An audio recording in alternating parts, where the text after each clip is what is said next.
Good morning, John. Let me tell you a little story. This morning I was sitting in bed, reading a book with my wife. It's been a little hot here in Missoula, so my windows were open. And then suddenly, seemingly from multiple directions, simultaneous screams erupted from my neighborhood. So I roll over and I grab my droid, because of course, if anything in the world went wrong, the droid will tell me. And so I check Twitter, because Twitter knows the news before the news knows the news. And of course, all the tweets I see are hashtag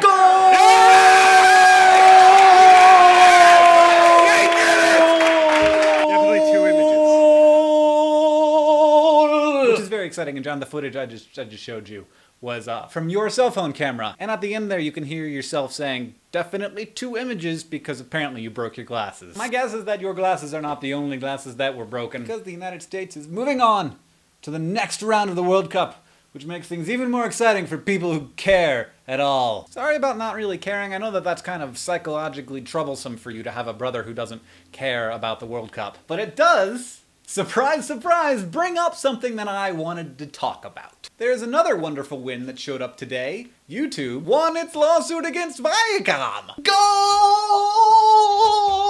See, that's what I would break my glasses. Why didn't they have that on the big screen down at the pub? I would have gone to watch that. John, it brings to mind the conversation that we've been having about the fact that we all lose eventually. We're all playing games and there's nothing that we can do to ultimately win. The World Cup and the game of soccer in general, of course, is an excellent example of this. Because that's what soccer is. When you're watching soccer, it's all false hope and watching. No! But then there is that one goal that happens in the 91st minute in stoppage time. That one time when all of the exertion and the exhaustion and the frustration pays off. And then you get to scream and dive and make this gesture. I don't know why people do this.